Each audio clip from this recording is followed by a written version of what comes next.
Okay, now let's take a look at the example for calculating steady state heat exchangers. So typically what happens in a heat exchanger is that you have a double pipe. Then one material flows in the inner pipe and the other material flows at the outer pipe. And typically the inner pipe is a hot material, and the outer pipe is a colder material, so that heat can be exchanged between the inner pipe and the outer jacket. And we can have, as we see in the lecture, we can have counter flow, we can have concurrent flow, we can have counter current flow. And this is an example of a counter current flow.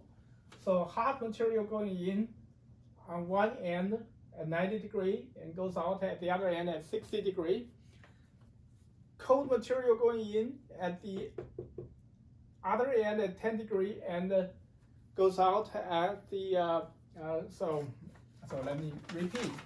So this is the entrance for food, exit for food.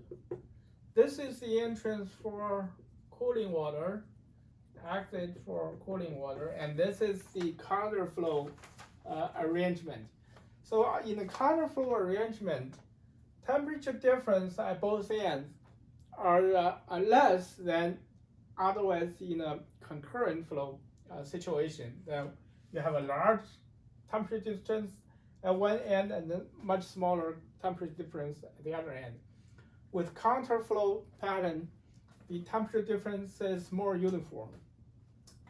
But nonetheless, we always need to calculate the log mean temperature difference, right? So here at the okay, so let's call this A, this B. So at the end of A, we have a temperature difference of 20 degree. At the end B, we have temperature difference of 50 degree. 50 degree. 20 degrees, so our log mean temperature difference is about 32.7 degrees Celsius. And then we evaluate how much heat exchange actually occurred between the two materials. So we calculate for the food that we know the specific heat is 3.5, we know flow rate is 1 kilogram per second, and we know the temperature change, right, is going from 10 degree to 70 degree. Is that what we're looking at? Let me take a look at this. Right, so 10 degree to 70 degree. So we know that we can calculate our heat flow. That heat going into this material that is being heated up. That's 2.1 times 10 to the power 5 joule per second.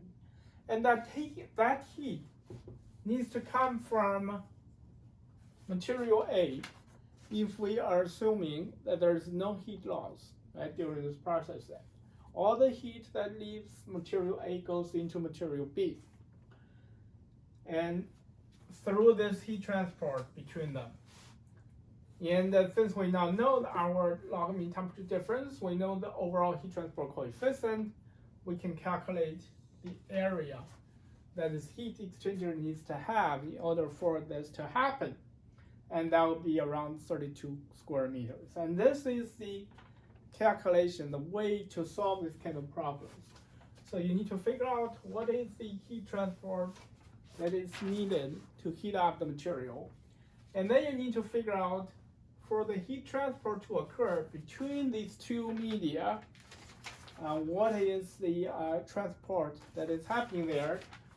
You need to know the interface area. You need to know the convective or the overall heat transport coefficient, and you need to know the log mean temperature difference. And that is how that we solve this kind of problem.